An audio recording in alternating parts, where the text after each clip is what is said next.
Hace 2 o 3 días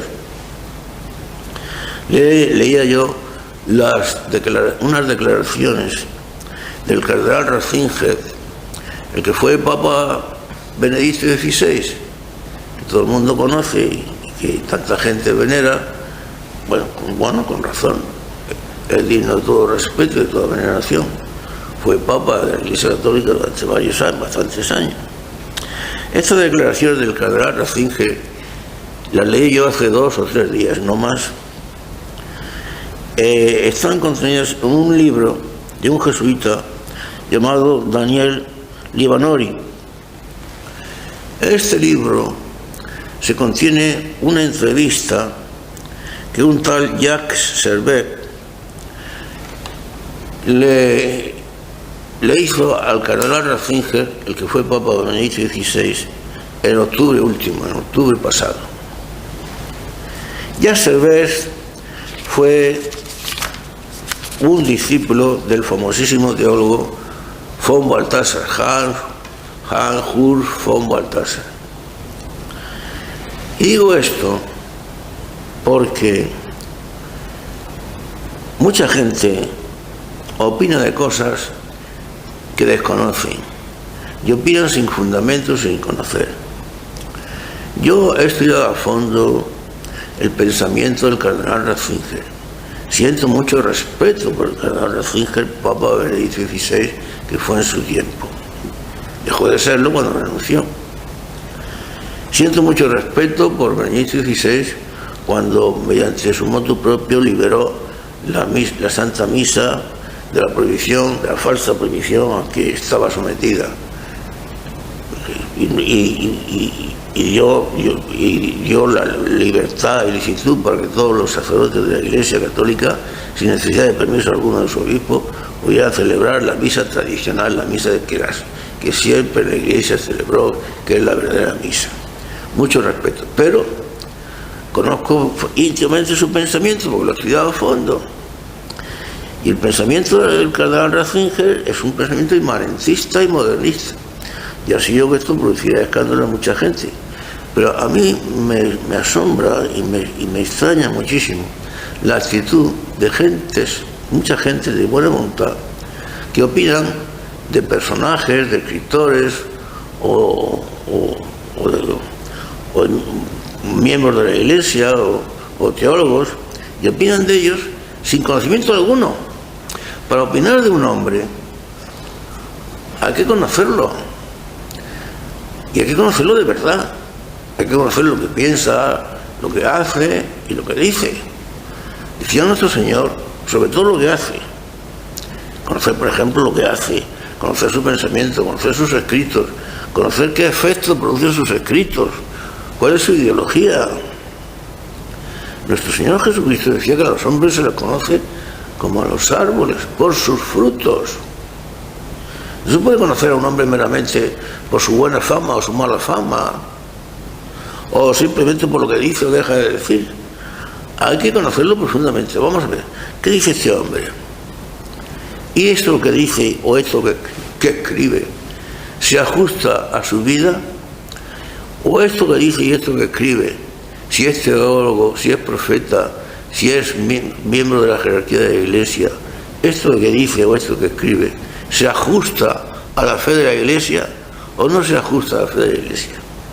Porque por muy buena persona que sea, y nadie lo niega, si sus escritos, su pensamiento, su ideología, lo que dice o lo que escribe, no se ajusta a la fe de la Iglesia, por mucho respeto le tengamos a tal persona, no podemos seguir su pensamiento y su ideología, porque entonces nos apartaríamos de la fe de la Iglesia, como su pensamiento y su ideología de hecho se apartan. Yo veo que muchísima gente, sin saber ni conocer, pues opinan alegremente y juzgan alegremente.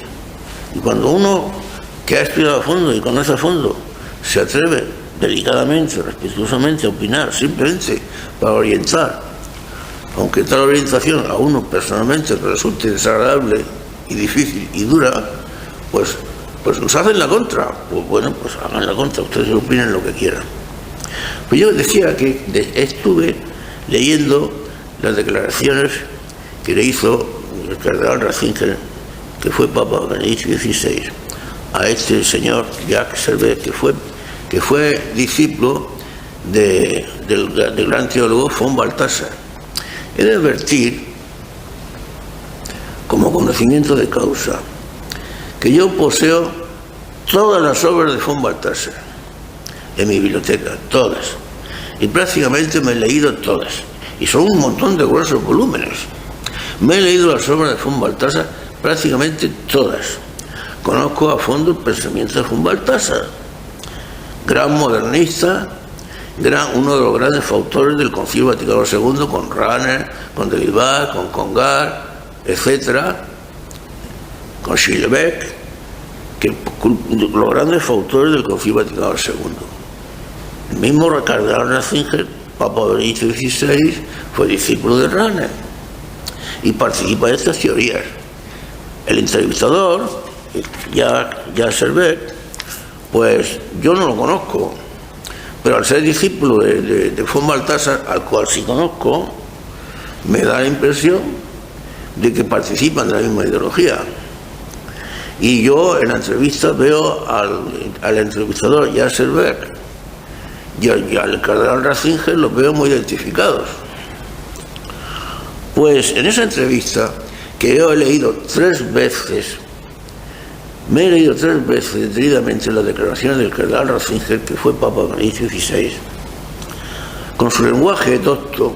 El cardenal Ratzinger era efectivamente, y es, pues todavía vive, un gran teólogo, ciertamente es un gran teólogo y conocedor de la teología, pero es inmanentista y es modernista. Yo lo veo por sus escritos y también por su conducta. En sus declaraciones se destila por activa y por pasiva el inmanentismo y el modernismo. Por ejemplo, en la doctrina de la justificación luterana, claro, él habla de una forma muy docta, muy teológica, y como es propio del lenguaje modernista, de una forma, el lenguaje equívoco, el lenguaje figurado, unas veces dice claramente las cosas, otras veces meramente las cuestiona y otras veces las insinúa. Como diríamos vulgarmente, las deja caer. Ahí está. Hay que conocer el lenguaje y la forma de escribir y de hablar de estos teólogos. Yo la conozco bien, los he estudiado, y es el lenguaje modernista, el lenguaje equívoco, el lenguaje de doble sentido, lenguaje que es capaz de engañar a los que no están enterados y a los que no saben de teología y a los que no conocen la forma de proceder del modernismo. Y claro, aparentemente, pues como utilizan un lenguaje seductor y aparentemente conforme en cuanto a la forma externa de expresión, conforme a la tradición, pues como dirían vulgarmente, pues cuelan. Pero no es así. Por ejemplo, la doctrina de la justificación luterana, yo he leído sus declaraciones y efectivamente pues insinúa con bastante claridad, para quien sepa entender, que está de acuerdo con la teoría de la justificación luterana. Tengamos en cuenta una cosa, ya estamos hablando de la situación presente, que es grave, hermanos amados. Seamos realistas y reconozcamos la gravedad. Hace pocos días, en el Vaticano, el Santo Padre, rodeado de toda una corte de cardenales, de teólogos, obispos, arzobispos, etc., el Padre canta la mesa, predicador oficial del Vaticano, predicó ante el Santo Padre y ante tal corte de cardenales, obispos, arzobispos, etc., y estaba presente también el cardenal Ratzinger, que fue Papa Benedicto XVI, predicó con claridad la doctrina luterana y la doctrina de la justificación por la fe de Lutero, y encumbró a Lutero, diciendo que la Iglesia Católica le debía muchísimo a Lutero y que Lutero hizo descubrimientos por los cuales la Iglesia Católica le tenía que estar sumamente agradecido, que su doctrina abrió campos de investigación y de claridad a la Iglesia Católica. Yo no he visto en ningún momento que nadie le haya hecho ninguna objeción a esta apología del luteranismo hecha delante de toda la corte y de la Iglesia Católica, de todo el gobierno supremo de la Iglesia Católica, y el Benedicto XVI tampoco. Pues en sus escritos se nota eso, esa identificación de una forma muy sutil, muy docta, muy teológica. Hay que leer entre líneas, pero ahí está la doctrina de la justificación, la luterana. Más todavía, incide en, y que nadie se escandalice, incide en la herejía llamada patripasianismo. ¿En qué consistía la herejía patripasiana o patripasianismo? Esta herejía consistía en que aquellos que defendían, los herejes patripasianos, defendían que el Padre, que no solamente el Hijo había sufrido en la cruz, sino que el Padre también había sufrido. Esta herejía fue condenada en siglos muy pretéritos, se llamaba el patripasianismo, que el Padre también había sufrido, no solamente la persona del Hijo, sino también la persona del Padre, había sufrido y padecido. El patripasianismo yo lo veo defendido muy claramente en estas declaraciones del cardenal Ratzinger. Que nadie se escandalice, que el que quiera que las lea. No están publicadas en la prensa española, yo las he tenido que leer en la prensa extranjera, porque la prensa española está demasiado ocupada en publicar las tonterías que dicen los políticos españoles, que son bastantes, y con eso ya pues tienen bastante para llenar las apetencias del público, de los lectores. En ese mundo vivimos. En esas declaraciones, el cardenal Ratzinger, que fue Papa Benedicto XVI, llega a decir que Jesucristo cargó con nuestros pecados y nuestros sufrimientos antes de la encarnación. Empezamos por decir que Jesucristo antes de la encarnación, como tal Jesucristo, no existía. Jesucristo como tal Jesucristo existió en el momento de la encarnación. Antes de la encarnación existía como Hijo de Dios, el Padre, el Hijo y el Espíritu Santo, porque Jesucristo es el Hijo de Dios hecho hombre. Pero decir que Jesucristo, en el seno de la Trinidad, ya sufrió antes de la encarnación, pues claro, como está identificado con el Padre, si el Padre sufrió, pues el Hijo también antes de la encarnación. Observen ustedes, el que quiera que saque consecuencias. Una vez más, en esas declaraciones se nota una doctrina que yo ya había leído antes en las encíclicas del Papa Juan Pablo II, y que es una doctrina que se está haciendo en general en la Iglesia. Hoy día está sustentada sobre todo por los movimientos neocatecumenales, que es doctrina que rechaza el sacrificio de la cruz. Es imposible que el Padre consintiera la crueldad de que su Hijo, su propio Hijo, sufriera en la cruz. El rechazo del sacrificio de la cruz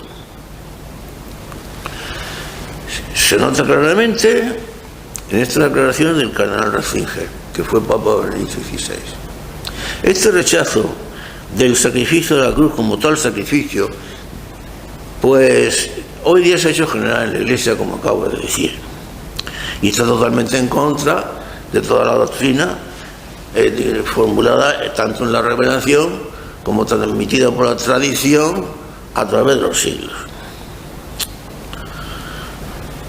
No es posible que el Padre permitiera esa crueldad de su muerte. Ya Juan Pablo II, yo lo leía en sus encíclicas, y ya decía que Jesucristo nos redimió a todos, no tanto por el sufrimiento en la cruz, cuanto por el amor que demostró al morir por nosotros en la cruz y al hacerse hombre.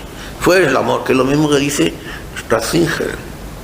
Es el amor de Jesucristo que nos redimió, el amor del Hijo y el amor del Padre, lo que nos redimió.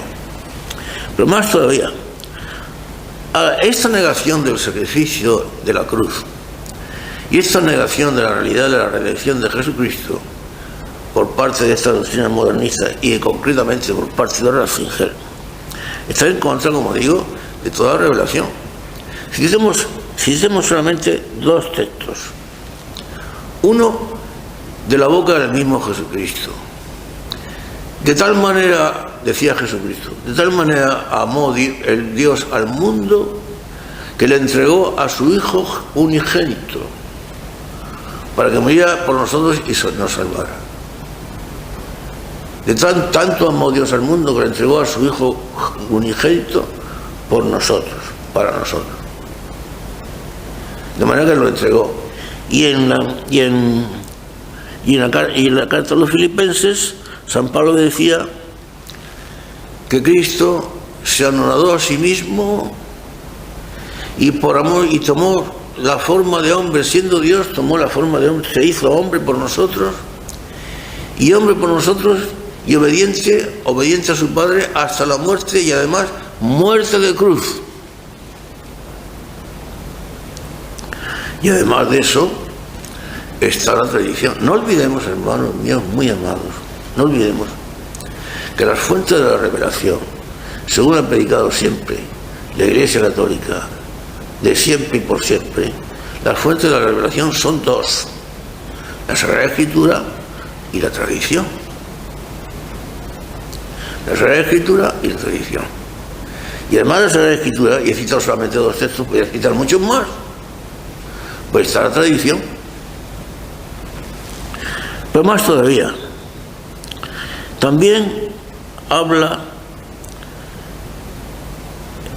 del falso concepto de la misericordia, del cardenal Ratzinger.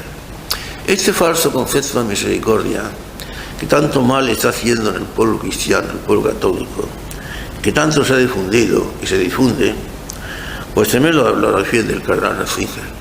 La justicia de Dios. ¿Pero qué justicia de Dios? Lo importante es la misericordia.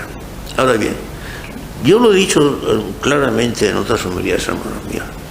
No se puede hablar de la misericordia de Dios sin la justicia de Dios, porque en Dios la misericordia y la justicia son lo mismo. Pero y además, por otra parte, ¿qué misericordia es esa que no exige el arrepentimiento de los pecados, que no exige la correspondencia por parte del hombre? Dios nos ofrece su amor, nos ofrece su perdón, nos ofrece su misericordia, su corazón y su bondad. Pero el hombre no tiene por qué corresponderle con ninguna actitud de arrepentimiento. El hombre puede seguir haciendo lo que quiera. El hombre se echa en manos de Dios en la misericordia divina y con eso pues tiene bastante. Pero ¿cómo puede existir una relación de amor en la cual las dos partes no estén totalmente de acuerdo? El amor es por naturaleza libertad. El amor se ofrece libremente y el amor se recibe y se acepta libremente. El amor es esencialmente libertad.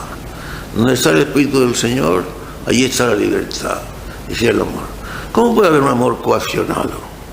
O me quieres o te pego un tiro. No puede existir un amor coaccionado. Dios nos ofrece su amor, nos ofrece su corazón, nos ofrece su perdón, pero espera de nosotros que le correspondamos a ese amor, con ese amor del que nosotros somos capaces, también por nuestra parte, el arrepentimiento y el perdón. Y eso se ve en todos los pasajes, en todos los momentos del Evangelio. Jesucristo en todo momento ejerce el perdón y la misericordia, pero a todos les exige el arrepentimiento y la actitud, esa actitud de arrepentimiento, de reconocimiento de los propios pecados. Pues ahora con la actitud de la misericordia, pues claro, y con esa doctrina que hoy se difunde de que simplemente con la reverencia de Dios y hacer alguna actitud de apertura a Dios, aunque no se confiesen los pecados, con lo cual se instituye el sacramento de la confesión, instituido por Jesucristo, en el cual son necesarios perdonar los pecados. A quienes perdonáis los pecados les son perdonados, a quienes se los retuviereis les son retenidos. Como yo dije en alguna homilía anterior, para perdonar o para retener hay que conocer. Un juez, y la confesión es un juicio, no puede perdonar sin saber lo que perdona, ni puede condenar sin saber de qué condena. Y para perdonar o para condenar, pues tiene que saber de qué condena para condenar un pecado, un delito, hacen falta pruebas. Y para eximir a un presunto culpable como inocente, hacen falta también pruebas de que efectivamente es inocente, o al menos que no existen pruebas para acusarlo. Pero ¿cómo puede el sacerdote saber si unos pecados o unas conductas determinadas son dignas de perdón o no son dignas de perdón? Se pueden resolver o se pueden retener si no las conoce, si no se le dicen, porque el sacerdote no puede conocer los pensamientos del penitente. Si el penitente no los manifiesta, el sacerdote no los puede conocer. Si no los puede conocer, ni los puede resolver ni los puede retener. Y así lo ha dicho siempre la Iglesia durante 20 siglos. La materia y la forma del sacramento de la confesión, y el sacramento de la confesión, como ocurre con cualquier sacramento, no lo puede cambiar la Iglesia porque los instituyó Jesucristo. Ni siquiera el Papa lo puede cambiar. La gran misericordia. Muy bien la misericordia. Dios es misericordioso. Pues faltaría más que no lo fuera. Estaríamos listos si no lo fuera. Pero exige por nuestra parte el arrepentimiento y el reconocimiento de que somos pecadores. Y la actitud de conformarnos ponernos de acuerdo con su voluntad y de ajustar nuestra conducta, nuestra vida, conforme a su propia voluntad. ¿Cómo podemos decir que Dios nos perdona si pensamos seguir haciendo lo que estamos haciendo? ¿Cómo un adúltero puede pensar que Dios lo va a perdonar de su adulterio si está completamente decidido a seguir en tal adulterio? No puede ser. Sin embargo, para ahí está. También se encuentran en estas declaraciones del cardenal Ratzinger la falsa doctrina de la salvación universal. Como digo, hay que saber leerlo, porque claro, el lenguaje modernista pues se emplea mucho pues el equívoco, el doble sentido. Además hay que saber leerlo porque son un lenguaje muy docto, muy teológico, pero lleva siempre una carga en el fondo que hay que saber adivinar. El cardenal Ratzinger, que fue Papa Benedicto XVI, efectivamente dice que la doctrina de la salvación universal, propugnada por Rahner, todos los hombres nos salvamos, lo sepamos o no lo sepamos, el cristianismo anónimo, también luego defendida por Papa Juan Pablo II en sus encíclicas, que yo las he estudiado, que no me las estoy inventando, que es la salvación universal. Dice el cardenal Ratzinger que ciertamente esta doctrina, aunque es apasionante y que es francamente emocionante y apasionante y digna de estudio, pero que no llega a convencer del todo. Que lo mejor es pensar, puesto que era ya efectivamente, dice él que la doctrina de que la que siempre ha mantenido la Iglesia, de que era necesario satisfacer la justicia divina, ofendida de manera infinita por el pecado del hombre, la justicia divina fue ofendida de forma infinita, con malicia infinita por el pecado del hombre, y que para satisfacer esta justicia divina ofendida por el pecado del hombre era necesaria la redención de Jesucristo. Y dice Ratzinger en esta declaración, esta doctrina que mantuvo siempre la Iglesia está definitivamente liquidada. Eso sí lo dice bien claramente, no lo insinúa. Esta doctrina está definitivamente liquidada. Eso de que solamente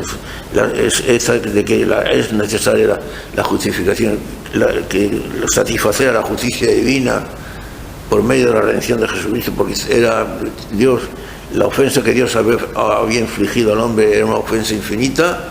Esta doctrina está definitivamente liquidada, dice él, lo dice bien claramente. Es más, llega a decir, dice, no se trata de acabar o aniquilar o eliminar las ofensas cometidas por el hombre. es Dios el que tiene que justificarse a sí mismo en cuanto a las ofensas cometidas. No es que el hombre se tenga que justificar, Dios tiene que justificarse a sí mismo por los pecados de los hombres. Es Dios el que tiene que justificarse a sí mismo por los pecados de los hombres. Esto tampoco lo insinúa, lo dice bien claramente. Que es Dios el que tiene que justificarse a sí mismo por los pecados de los hombres.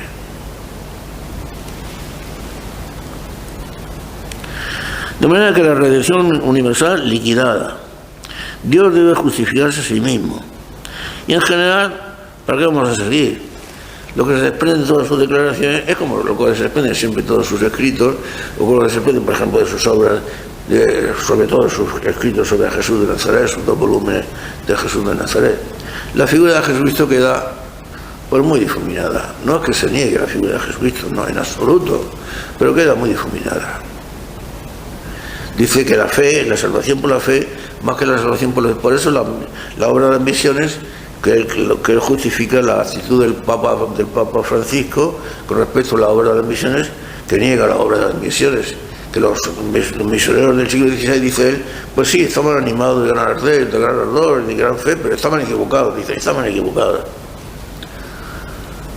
El hombre se salva, sobre todo, más que por la fe y más que nada, porque al formar parte de Cristo, por ser miembro del cuerpo místico de Jesucristo, como dice San Pablo, pues como Cristo es para todos, pues el cristiano también es para todos.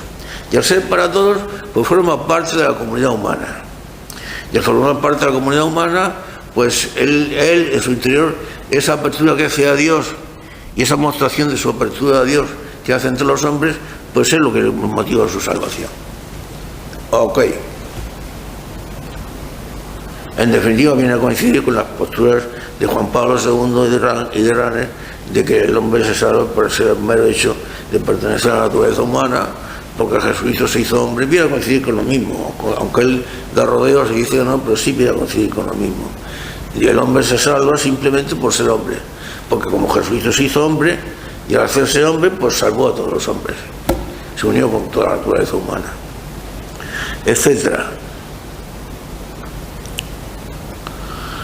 Todo esto, hermanos míos muy amados, que es tan desagradable de decir, tan doloroso de decir, y conocedor por mi parte de que serán tantos los que no me van a creer, y como he dicho antes, sin fundamento ninguno, porque para creerme o no creerme, lo mejor es acudir a las fuentes. Si no, ¿qué motivos tienen para opinar de forma positiva o negativa? Acudir a las fuentes, como yo hago. Todo esto, como digo, engendra en la iglesia actual, en la que estamos viviendo, una gran confusión, una desbandada general, una apostasía general.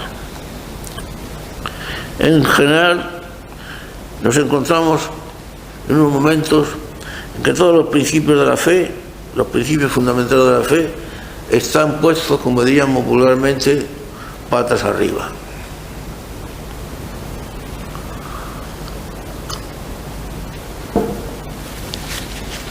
Pues esto suena mal, pero es verdad.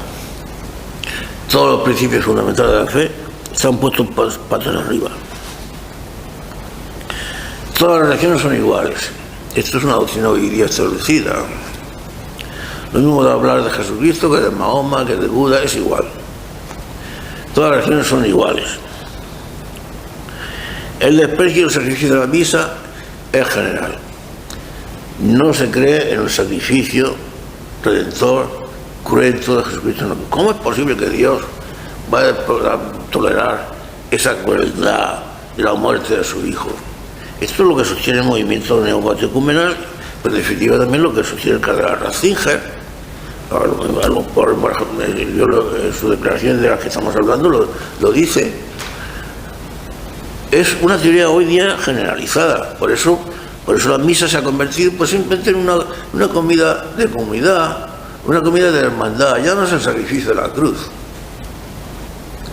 ya no es la participación de los cristianos en la muerte de Jesucristo. Eso se nos ha quitado, se nos ha robado.